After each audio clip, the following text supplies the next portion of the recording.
이런 나라가 되게 하소서, 이런 제목입니다. 특별히 6월에는요, 우리나라에 또한 전 세계적으로 여러 가지 중요한 정치적인 그런 일들이 많이 있고, 그 일들이 사실은 우리나라에 또 우리 국민들의 삶에, 우리 성도들의 가정에 미치는 영향들이 사실은 많이 있습니다. 아시는 것처럼 북미 정상회담이 또한 준비되고 있고 지방선거도 있습니다. 무엇보다도 한국 전쟁 68주기를 올해 또한 맞이하게 되었습니다. 우리나라가 전통적으로 이제 6월이 되면은 호국의 달, 그래서 국가를 사랑하고 그리고 애국심을 기르고 또한 더 열심히 기도하는 그러한 달입니다. 기도원마다 나라를 위한 그런 기도회가 끊이지 않습니다. 기억하시겠지만 그전에는요, 구국기도원 이런 데가 되게 많았습니다. 그래서 나라를 위해서 산에서 또한 골짜기에서 기도하는 분들이 사실 굉장히 많이 있었습니다. 믿지 않는 사람들이 인정하든 인정하지 않든 사실은 그 기도의 사람들의 기도를 통해서 하나님께서 인도해 주셨고 또한 역사해 주셨음을 저희가 분명히 믿습니다. 아멘. 예.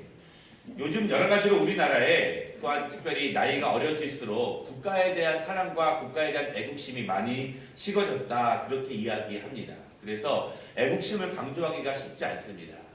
정확하게 모르겠지만 우리나라 이제 학교들도 애국가를 잘 안 부른다고 하더라고요. 근데 여러분, 제가 있던 미국이나 카나다에서는요, 지금도 초등학교, 중학교, 고등학교 모두 다 하루에 공부가 시작하기 전에 전부 다 일어서서 그 나라 국가를 부릅니다. 국가를 부르는 시간에는요, 누구도 움직이거나 떠들면 안 됩니다. 국가를 부를 때 떠들거나 움직이면 불려갑니다. 혼납니다. 왜냐하면 국가가 있어야 학교가 있는 것이고 가정이 있는 것이고 사람이 있는 거기 때문에 국가의 중요성을 정말로 크게 생각해야 합니다. 우리나라처럼 나라를 빼앗겼던 경험이 있는 그런 백성들, 또 그런 교회들, 또 우리나라처럼 동족 간의 전쟁을 치루었던 경험이 있는 사람들, 또한 우리나라 사람처럼 지역과 지역의 분쟁이 여전히 끊이지 않고 있는 그 나라들의 모습 가운데서는 더욱더 하나가 되기 위해서, 통일되기 위해서, 단합하기 위해서, 하나님이 이 나라를 지켜주시기 위해서 기도하는 것이 믿음의 사람들의 사명이라는 것을 여러분 다시 한번 기억해 주시면 좋겠습니다. 특별히 오늘 이제 6월을 맞이해서 우리가 가정을 위해서 기도할 것도 많이 있지만 특별히 올해는 국가를 위해서 우리가 기도할 것들이 많이 있기 때문에 오늘 또한 이 신명기 말씀에도 그 말씀이 나와 있기 때문에 우리가 함께 나라에 대해서 한번 같이 생각해 보는 시간을 가지려고 합니다. 오늘 제목이요, 이런 나라가 되게 하소서, 그런 제목인데 특별히 왕에 대해서 말씀하고 있습니다. 왕, 통치자, 앞에 서 있는 사람들을 이끌어가는 사람들, 특별히 국가의 중요한 정책들을 결정하는 사람들, 그 사람이 얼마나 중요한지에 대해서 오늘 우리에게 말씀을 주고 있습니다. 이 말씀이 과거 이스라엘에게 해당되는 말씀이지만 우리에게도 동일하게 주는 은혜가 있을 것이라고 생각합니다. 오늘 말씀 가운데 우리가 어떤 지도자를 세워야 하는가, 어떤 사람이 지도자가 되어야 하는가, 그리고 우리 믿음의 사람들은 하나님의 말씀에 비추어서 지연도 빼고 혈연도 빼고 다 빼고 하나님의 말씀에 비추어서 어떤 사람을 세워야 하는가, 또한 우리가 어떻게 준비되어서 나중에라도 나라를 이끌어갈 수 있는 그러한 직책에 우리가 있거든 어떠한 중심을 가지고 이러한 책임을 다해야 되는가에 대해서 함께 말씀을 나누려고 합니다.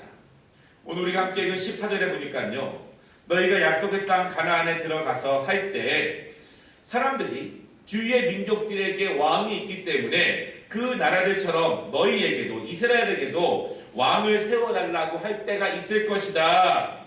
너희는 그때 이런 왕을 세워라, 그렇게 이야기합니다. 우리가 지금 수요일마다 사무엘상 말씀을 나누고 있습니다. 지금 이 모세가 한 이야기를 너무나 잘 알고 있습니다. 이스라엘 백성들이 왕을 세워달라고 합니다. 정착합니다. 사사가 끝나게 됩니다. 주변 나라들은 왕이 있습니다. 그래서 왕들이 전쟁에서 이끌어가고 강한 리더십으로 나라를 부강하게 세웁니다. 그러나 이스라엘 사람들은 눈에 왕이 보이지 않습니다. 믿음이 좋을 때야 하나님의 그 말씀을 순종하며 나아가지만 우리의 믿음이 연약해질 때, 죄악으로 빠져갈 때 눈에 보이는 그 왕을 사모합니다. 그것이 사람들의 모습입니다. 그때 너희는 이러한 왕을 세워라, 이렇게 모세가 먼저 말씀하고 있습니다. 여러분, 오늘 모세가 이렇게 이야기한 말씀이요, 400년 후에 사무엘을 통해서 최초의 왕 사울을 통해서 세워집니다. 400년 후에 이 말씀이 그대로 이루어지게 됩니다. 어떤 왕을 세워야 할까요? 오늘 말씀을 통해서 몇 가지로 간단하게만 보려고 합니다. 첫 번째로 15절에 보면은요, 하나님이 택하신 왕을 세워야 한다, 그렇게 말하고 있습니다. 하나님이 택하신 왕을 세워야 한다, 그렇게 말합니다.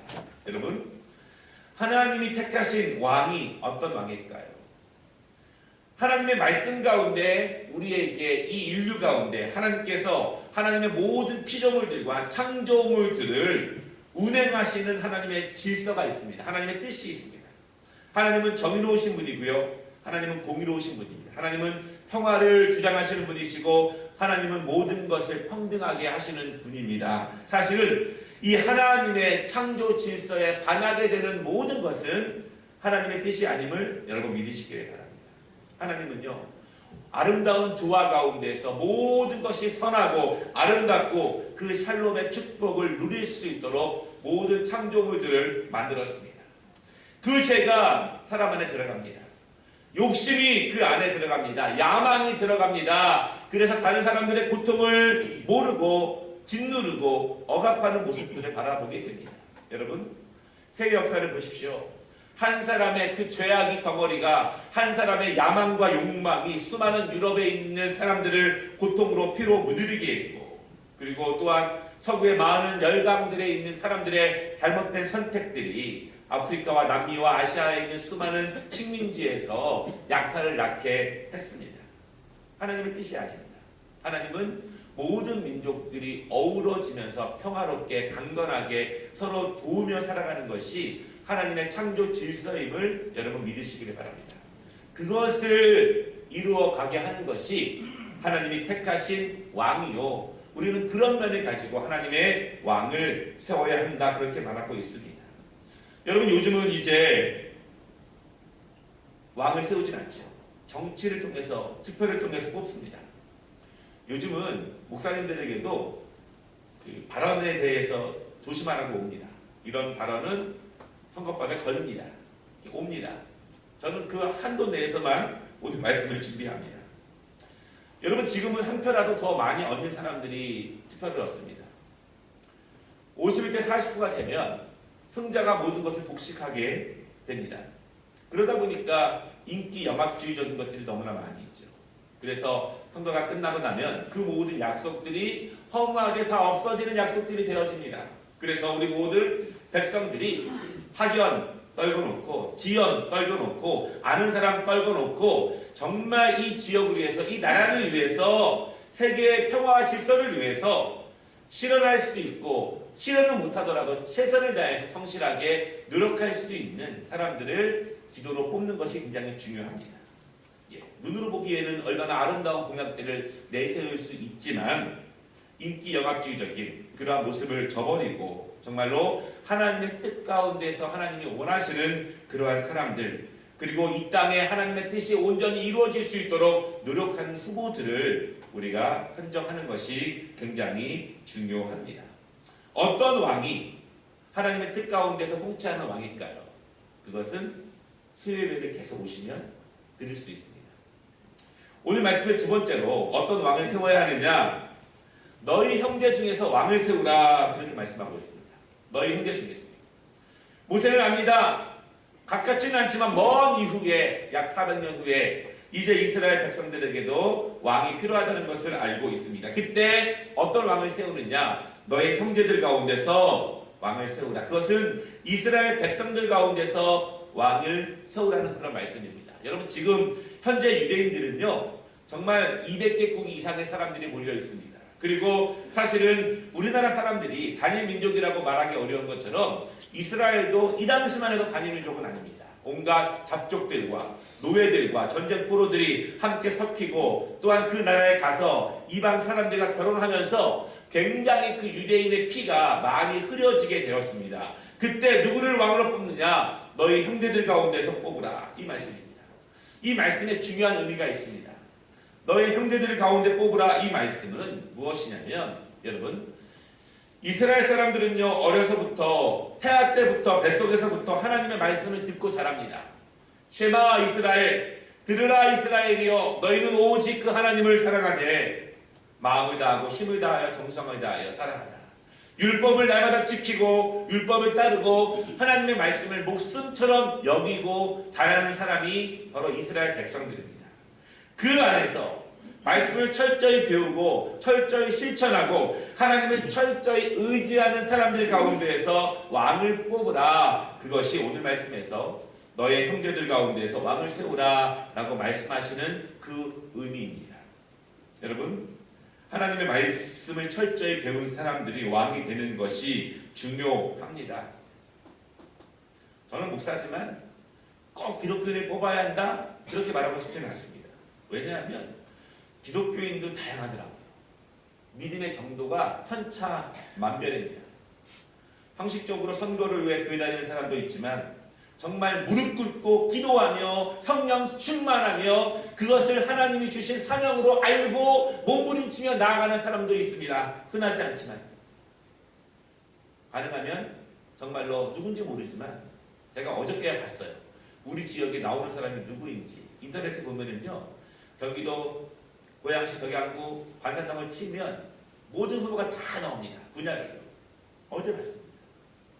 바라기는 우리가 누가 신앙인지 모르지만 정말 형식적인 것이 아니라 하나님 앞에 목숨 걸고 기도하고 눈물 흘려 하나님의 말씀에 충만한 종이 있다면 또한 그런 사람들을 뽑는 것도 은혜가 된다는 것을 여러분 믿으시기를 바랍니다. 세 번째, 오늘 말씀에 뭐라고 말씀하고 있냐면 병마를 많이 두지 말라, 군사를 많이 만들지 말라 이렇게 말하고 있습니다. 이스라엘이 기억할 것이 있습니다. 언제 전쟁에서 이겼습니까? 숫자로 이겼습니까? 강한 적군 아말렉은요, 모세와 아론의 기도를 통해서 이겼습니다. 강한 여리고성은 믿음으로 그 성을 돌기만 했을 때 이겼습니다. 가장 작은 아이성은 그들의 군사의 힘만 믿고 싸우다가 패하게 되었습니다. 여러분, 나라가 부강해지면 경제력을 의지합니다. 군사력을 의지합니다. 군비를 확장합니다. 힘으로 다른 나라들을 누르려고 합니다. 이스라엘이 힘으로 이길 수 있습니까? 이길 수 없습니다. 여러분, 제가 이런 생각해봤어요. 이 말씀을 의지하면서 우리나라가 군사력으로 중국을 이길 수 있을까? 우리나라가 인구로 중국과 일본을 이길 수 있을까? 러시아를 이길 수 있을까? 쉽지 않습니다. 거의 불가능하죠. 하나님께서 이스라엘 백성에게 말씀합니다. 너희가 부강하다 할지라도 병마를 많이 만들지 말라. 왜냐하면 전쟁은 여호와께 속입니다. 너희가 허다한 군사와 좋은 무기가 있다 할지라도 하나님이 역사하시지 않으면 그 전쟁은 이길 수 없다. 너희가 어떠한 민족이냐? 하나님의 민족이다. 하나님이 역사하셔야 하고 하나님이 들어쓰셔야 하는 민족임을 잊지 말아라. 이렇게 말씀하고 있습니다. 여러분, 다윗이요, 범죄한 것들이 있는데 인구조사를 합니다. 인구조사를 한다는 것은 얼마나 많은 군사를 확보할 수 있느냐, 그것을 조사하는 거예요. 인구가 많아졌습니다. 마음이 흐뭇합니다. 그때 하나님이 그에게 징계를 내셨습니다. 여러분, 똑같은 잘못이라도요, 목사에게 내리는 하나님의 징계와 성도에게 내리는 징계는 다릅니다. 왜냐하면 그 파급력이 훨씬 더 크기 때문이에요. 정치인들, 대통령, 왕, 지도자들에게 내리는 형벌은 더 큽니다. 왜냐하면 그들이 잘못된 정책들을 만들어냈을 때 수많은 어린 백성들이 고생해야 되고 핍박을 당해야 하기 때문에 그 정책 하나 만들어내는 것도 정말 크게 잘못한 것들이 많이 있을 수 있습니다. 다윗의 그런 범죄함으로 여러분 3일 동안 수많은 사람들이 죽는 형벌을 당하게 되었습니다. 여러분, 우리나라가 군사력으로 싸우겠습니까? 외교력으로 싸우겠습니까? 우리나라는 하나님이 지켜주셔야 합니다. 이 열강들의 틈바구니 속에서 100년 넘게 고생하고 있습니다. 하나님이 지켜주시지 않으면, 하나님이 인도해 주시지 않으면 우리가 그 사명 감당하기 어렵습니다. 정말로 그러한 상황을 바라보면서 하나님, 우리 믿음의 사람들이 더욱더 기도하고 좋은 지혜를 가지고 정치력과 외교력을 발휘할 수 있도록, 무엇보다 힘에 의지하는 것이 아니라 하나님이 지켜주시는 나라 될 수 있도록 우리가 더욱더 기도해야 합니다. 마지막으로 오늘 말씀 가운데 보면은요, 이런 왕을 세우지 말라 이렇게 말씀하시면서 왕 자신의 즐거움을 위한 사람들, 그런 왕을 세우지 말라 이렇게 말씀합니다. 17절에 그렇게 말씀하고 있습니다. 아내를 많이 두는 왕을 세우지 말라 그렇게 말합니다. 여러분, 아내를 많이 둔다는 것은요, 정욕의 문제입니다. 자기의 정욕을, 자기의 권력을 가지고 사용합니다. 자신의 정욕을 절제하지 못합니다. 이기지 못합니다. 그래서 자신의 권력을 사용해서 자신의 즐거움을 추구하는 왕을 세우지 말라 그렇게 말하고 있습니다. 아내를 많이 두는 것은요, 또한 과거에 보면은 국가 간의 결혼을 통해서 외교력을 넓혀가는 것으로 사용하고 있습니다. 그렇게 하지 말라는 거예요. 하나님께서 도우신다, 하나님이 함께 하시면, 하나님이 붙잡아 주시면 그 나라가 강건한 나라가 될 수 있다고 말씀하고 있습니다. 왕은요, 자신의 정욕 때문에 즐거움과 자신의 야망을 위해서, 자신의 욕심을 위해서, 뭔가 드러내기 위해서 그 지위를 사용하지 말라고 말씀하고 계십니다. 또한 지나친 외교력을 통해서 하나님이 개입할 수 있는 역사적인 틈을 없애버리는 일을 하지 말라고 말씀하고 있습니다. 그런 왕이 되어야 합니다. 또한 자신을 위하여 은금을 쌓지 말라 그렇게 말합니다. 여러분, 우리나라뿐만 아닙니다. 20세기까지만 해도 세상의 모든 통치자들과 왕과 대통령들이 자신을 위하여 수많은 재물들을 쌓아놨습니다. 뭐 필리핀을 보십시오. 구두가 몇천 컬레, 가방이 몇천 개, 모든 나라에서 다 나오는 그런 문제들입니다. 왕이, 통치자들이 권력을 가지고 백성을 섬기지 않고 자신의 재물과 자신의 욕심과 자신의 야망을 위한 그렇게 쓰는 사람들을 하나님의 백성들이 경계하고, 교회가 경계하고, 그것을 함께 기도하고 올바른 세워지기 위해서 하는 것이 하나님의 뜻임을 오늘 말씀 가운데 나타나고 있습니다. 결론의 말씀입니다. 여러분, 지금은 나라마다 정치 형태들이 조금씩 다릅니다. 그러나 중요한 것은 어느 나라마다 통치자들은 있습니다.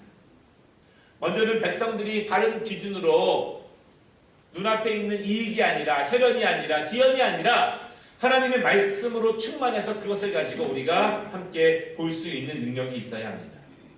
더 중요한 것은요, 우리가 국가를 위해서, 정치인을 위해서, 권세자들을 위해서 기도하는 은혜가 필요합니다. 더 중요한 것은 하나님께서 이 나라를 책임져 주시기 위해서 간절히 기도하고 하나님의 은혜를 구하는 것이 우리 믿음의 사람들에게 정말 필요한 것입니다. 여러분, 신앙이 가장 우뚝 서야 합니다. 신앙 위에 정치가 있는 것입니다. 신앙으로 정치력을 발휘하는 것이지 정치력이 최고의 우선이 되면 안 됩니다.